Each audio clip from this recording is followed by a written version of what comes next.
Merci à toi d'avoir cliqué sur cette vidéo. Comme tu as pu le voir du coup au titre et à la miniature, je vais tout simplement faire 2 threads d'horreur dans cette vidéo.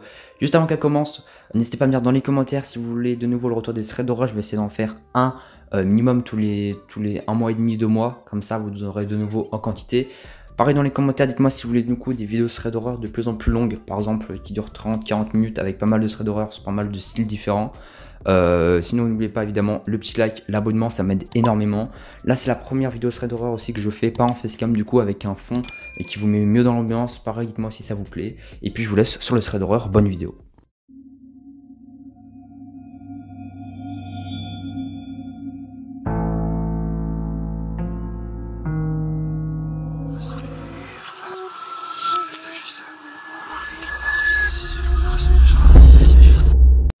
Pour cette histoire, on va du coup parler de Chloé. Donc voilà, on va l'appeler Chloé parce qu'on ne sait pas du coup comment elle s'appelle. Elle a entre 20 et 30 ans. Elle vit avec du coup son copain en Angleterre dans une maison mitoyenne. Pour ceux qui ne savent pas ce que c'est, voilà, petite photo à l'écran. Donc en gros, c'est soit une maison où en gros tu peux pas distinguer qu'il y ait 2, 3 ou plus que 3 familles dedans. En gros, c'est t'as une maison mais tu sais pas s'il y a plusieurs familles dedans quoi.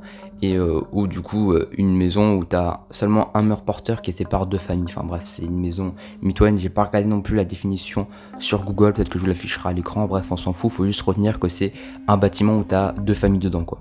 L'histoire commence un mercredi soir vers 22h30, donc Chloé a entendu taper à sa porte d'entrée.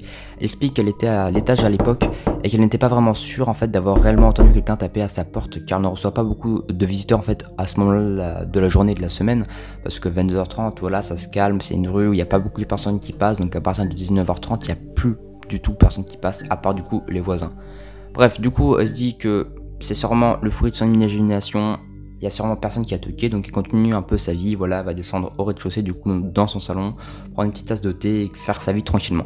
Pour une raison quelconque, en fait ça va lui revenir dans sa tête qu'il y a peut-être quelqu'un qui a pu du coup sonner à la porte. Elle va quand même décider de juste jeter un petit coup d'œil, même si elle s'attend peut-être à rien, sur l'application du coup de sa sonnette. Car oui, il faut savoir qu'en fait en Angleterre, c'est très réputé pour ça. Ils ont en fait avec la sonnette, ou quand tu tapes à la porte, ou quand tu arrives sur le paillasson, bref on s'en fiche, il y a plusieurs systèmes, une petite caméra qui va enregistrer en fait le passage. Donc s'il y a quelqu'un qui sonne, tu vas potentiellement pouvoir voir la tête de la personne pour savoir du coup si tu le connais, ou si c'est un livreur, ou vous avez compris l'idée. Bref, du coup elle va aller sur son téléphone, sur l'application, elle s'attend à rien, elle va quand même l'ouvrir. Et en fait quand elle va l'ouvrir, elle va être en fait assez prise par surprise si je puis dire, parce qu'en fait elle va voir qu'il y avait vraiment quelqu'un qui avait sonné il y a une demi-heure. Donc elle va regarder attentivement. Je vais vous mettre la vidéo du coup à l'écran et on aperçoit clairement quelqu'un qui est en gilet jaune ou orange, on n'arrive pas trop à distinguer puisque c'est en noir et blanc, avec du coup un bonnet et qui a du coup tapé à sa porte il y a à peu près une demi-heure. Donc elle va du coup regarder la vidéo qui capture les quelques pas qu'il fait avant de se tenir directement du coup devant sa maison. Donc on voit clairement un homme qui lève les yeux vers sa chambre, puis il fait un pas en arrière vers la route. Donc elle explique que sa porte d'entrée ouvre directement sur le trottoir et donc il y a une route juste après ça, comme vous voyez du coup sur les images.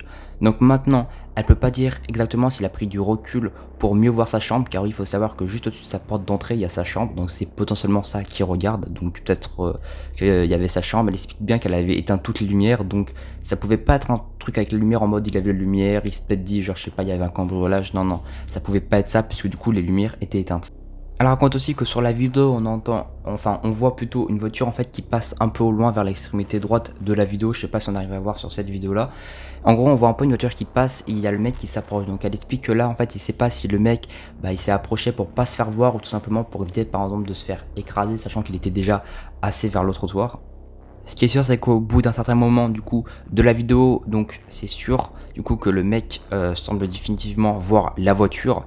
Et donc quand la voiture est hors de vue, il va faire directement un pas en avant pour frapper du coup à la porte. Donc elle explique que c'est assez normal, voilà, il n'y a pas tout le monde qui va sonner. Donc jusqu'à là, entre guillemets, presque rien d'anormal, même si c'est déjà assez suspect de voir un mec comme ça à 22h30 regarder ta fenêtre et tout.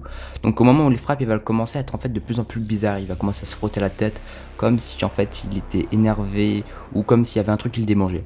Bref, il regarde du coup de gauche à droite, puis en haut de sa fenêtre, donc vers le haut comme j'ai dit, puis de gauche à droite de nouveau, puis de nouveau vers sa fenêtre.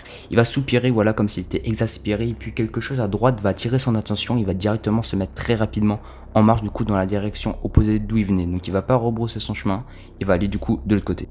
Quelques instants plus tard, Chloé entend la porte d'entrée de son voisin s'ouvrir. Elle se rend compte qu'en fait l'homme étrange qui a toqué à sa porte a peut-être eu peur et s'est peut-être en allé, car il a sûrement vu du coup son voisin traverser un de ces couloirs qui du coup par une grande vitre transparente. Et puisque c'est des maisons mitoyennes, le mec savait pas forcément si c'était du coup quelqu'un qui appartenait dans sa famille, si c'était un voisin et tout, et donc il a sûrement eu peur et s'est sûrement en allé pour éviter cette confrontation. Voilà, ça c'est un peu une suite rationnelle qu'elle a essayé d'expliquer, mais c'est pas vraiment ce qui s'est passé. Elle explique aussi que du coup, que puisqu'ils sont dans une maison mitoyenne, il est assez facile pour les voisins de ne pas savoir à quelle porte ça a sonné ou ça a tapé. Donc potentiellement le voisin il a entendu taper et il s'est potentiellement du coup rapproché vers sa porte aussi pour voir qui c'était. Donc c'est aussi une suite rationnelle pourquoi le mec se serait en allé. Elle décide donc d'appeler son partenaire pour regarder la vidéo avec lui, donc lui non plus n'a jamais vu cet homme auparavant, mais convient qu'il a l'air vraiment douteux. Elle envoie aussi du coup la vidéo à deux de ses frères, donc voilà, elle va pas s'arrêter là, elle va vraiment avoir un avis. Ses deux frères vont dire aussi qu'il a l'air assez sournois et lui conseille d'appeler la police si jamais il revient, d'appeler la police tout de suite pour éviter qu'il passe à l'acte et qu'il y ait peut-être du coup un drame. Chloé rappelle qu'il vit dans une zone de forte criminalité, donc voilà, ils ont un peu tous vu leur part de drame et de traumatisme et que maintenant ils arrivent forcément à différencier s'il y a quelqu'un qui veut du bien ou du mal, et que là du coup ils sont 4 personnes à trouver que le mec a l'air assez bizarre, donc c'est pas un cas de paranoïa. Quoi qu'il en soit, elle décide de vérifier les captures précédentes sur sa sonnette pour regarder si potentiellement le mec est passé pour se rassurer. Malheureusement ça va pas trop le rassurer puisque du coup sur les 4 nuits précédentes elle voit en fait le même mec habillé de la même façon passer du coup devant sa maison, lever la tête du coup vers sa chambre et ne rien faire, regarder à droite à gauche comme s'il avait peur qu'on le voit ici et de nouveau s'en aller. Donc comme si un peu il repérait les lieux avant de faire quelque chose de bizarre. Quelques jours après, vers 23 h, Chloé dans sa cour arrière, qui est donc une très petite ruelle qui sépare les deux familles qui habitent dans la même maison. Donc elle est en train de vider en fait son sac de recyclage intérieur dans celui d'extérieur, donc tranquillement elle fait ses petites poubelles quoi. Quand elle ressent soudainement une sensation étrange comme si quelqu'un l'observait. Elle regarde donc à droite, elle voit rien, à gauche pour voir s'il y a quelqu'un. Effectivement en fait à gauche elle remarque au fond du coup de cette petite ruelle qu'il y a un homme debout qui la regarde. Donc elle explique bien que cette petite ruelle en fait c'est un espace privé, genre c'est pas sur la route, c'est à l'intérieur de la maison. Et donc pour rentrer dans cette petite ruelle, il y a une grande porte fermée à clé quoi, avec un gros cadenas. Donc elle explique que s'il est là, c'est soit qu'il doit être là, soit qu'il a forcé l'accès. Donc au début elle veut pas trop y croire, elle essaie de se concentrer pour voir si c'est son imagination qui lui joue des tours, si c'est peut-être une autre forme, par exemple d'une autre poubelle, d'un arbre ou d'un poteau qu'elle avait oublié qu'il était situé à cet endroit là, parce que du coup je rappelle qu'il est 23 h donc il fait assez noir. Donc elle avait pas non plus en fait la meilleure vue, elle essaie de se concentrer pour voir cette forme, et en fait c'est une espèce de forme d'homme assez vague qui était plus sombre du coup parce que c'était en plus dans l'obscurité, enfin vraiment elle n'arrivait pas vraiment à distinguer si c'était un objet du décor ou si c'était bien effectivement du coup un homme qui était là. Soudain, son cœur commence à battre fort parce qu'en fait, elle entend des bruits de pas frénétiques, donc vraiment d'un mec qui assiste le pas et qui commence à courir en direction du coup de l'ombre. Donc là, elle se dit bon clairement l'ombre, elle va bouger, donc ça peut pas être une ombre. Donc elle va directement avoir le bon réflexe, elle va pas être pétrifiée de peur, elle va vite se retourner, foncer dans son appartement et fermer la porte à clé. Elle décide directement de regarder par une de ses fenêtres si l'homme est encore derrière elle, donc à l'endroit où il était avant. Elle voit absolument plus personne, donc là elle comprend bien qu'il y avait quelqu'un qui était là puisqu'il n'y a plus l'ombre bizarre, elle entend des bruits de pas, donc elle est un peu en panique. La première réaction qu'elle a, c'est très bien, elle essaie de rester rationnelle, elle se dit encore que ça se trouve c'est un chat ou un petit truc comme ça. Du coup elle va directement regarder sur une autre fenêtre qui mène directement en fait à la grande porte avec le cadenas qui est fermé à clé. Et en regardant en fait par la fenêtre du coup la grande porte, elle aperçoit qu'en fait la porte est à moitié ouverte et que le cadenas est comme un peu si on l'avait forcé.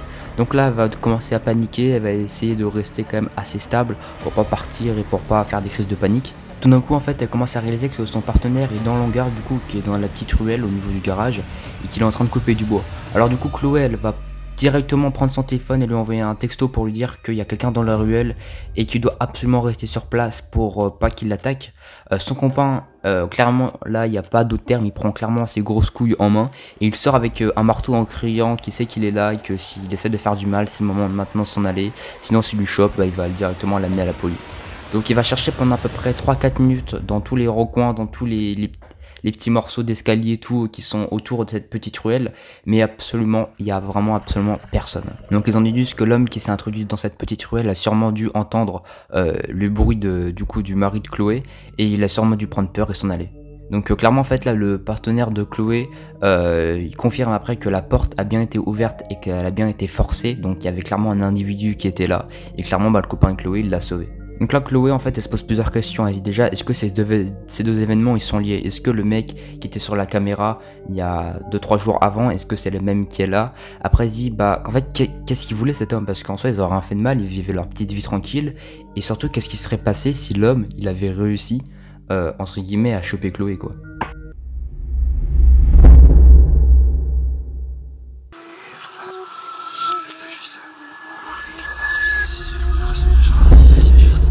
Pour cette deuxième histoire du coup on va parler de Antoine, donc on ne sait pas dans quel pays c'est, on sait juste qu'actuellement du coup il a 24 ans et l'histoire qu'il va nous raconter ça s'est passé il y a 10 ans, donc quand il avait 14 ans.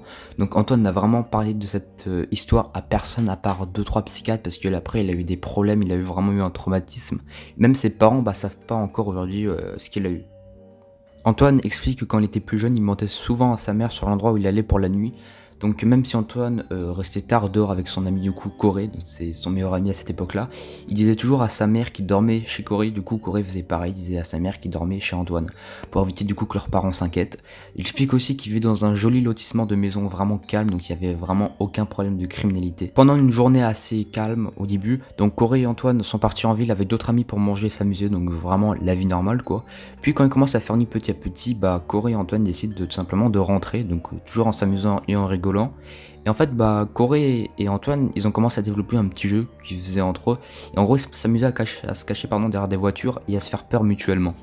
Du coup cette nuit là, quand ils ont fait leur petit jeu quotidien, ils s'amusaient à se cacher derrière des voitures, il y a Antoine en fait qui remarque qu'il y a une BMW noire qui conduisait assez lentement dans leur quartier du coup résidentiel où il n'y avait pas beaucoup de personnes, surtout vers 22h, 23h.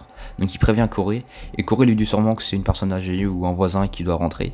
Et puis au fil du temps, au bout de 5, 10, 15, 20 minutes qui se passent, il y a Corey qui remarque que la voiture est toujours là, et donc il commence à supposer que c'est sûrement une voiture de BAC ou la police ou quelque chose comme ça. Du coup ils vont prendre ça avec un coup d'adrénaline, mais pas en mode ils ont peur, en mode ça les amuse, tu vois. Donc à partir de ce moment-là, ils refont leur jeu où ils se cachent derrière des voitures, mais tout en essayant que la voiture, du coup la BMW noire, ne les voit pas. Donc ils s'amusent à traverser la route, à se cacher derrière des buissons, à faire des petits cris pour s'amuser sans que la voiture les voie. Et puis à un moment, au milieu de cette route, au lieu de courir pour se cacher derrière des voitures, ils s'amusent à s'arrêter au milieu de la route, à faire des grands signes.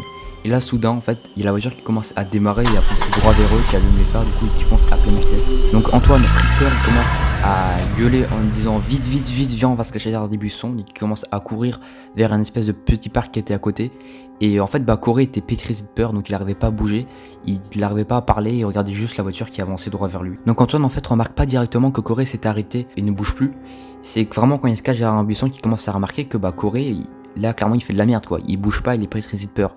Donc une fois qu'il est caché, Antoine va commencer à gueuler à Corey en lui disant de venir. Malheureusement Corey le regarde, mais c'était trop tard, la voiture était déjà devant lui, il y a un homme habillé vraiment tout en noir, capuché, qui commence à sortir.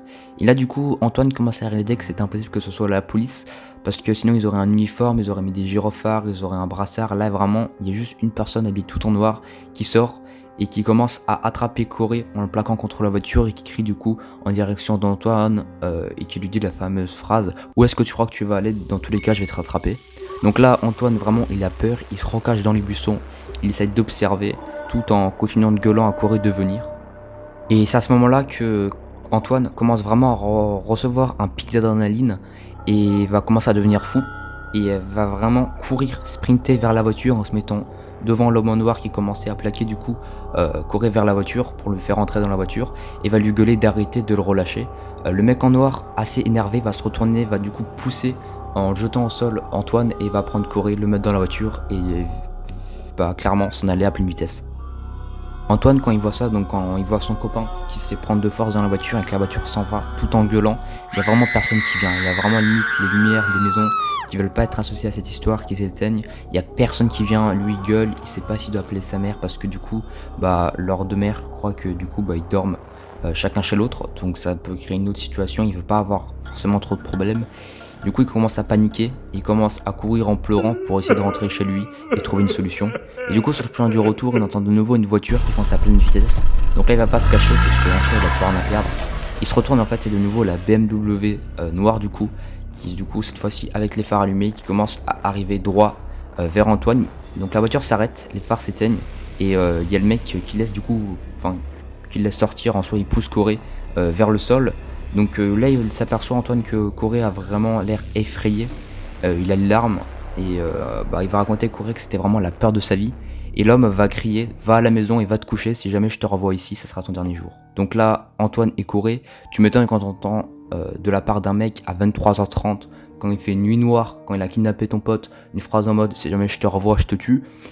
C'est sûr que là, c'est pas une partie de Monopoly quoi.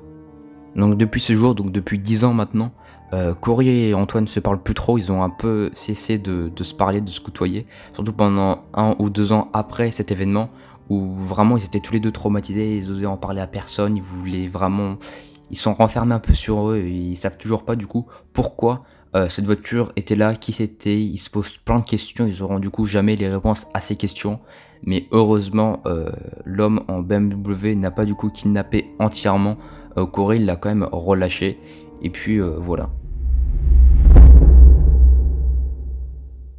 Voilà les amis, c'est déjà la fin de cette vidéo, donc voilà, il y avait 2 petits threads d'horreur. Si ça vous a plu, n'oubliez pas l'abonnement, voilà, avec la cloche de notification. Je vais essayer de refaire pas mal de threads d'horreur d'ici genre 1 tous les 2 ou 3 mois, ça serait pas mal, on va essayer tous les 2 mois. Ou du coup ça sera une vidéo d'entre 10 et peut-être 20 minutes, ou si j'arrive à en faire des grandes de 30-40 minutes si ça vous plaît vraiment.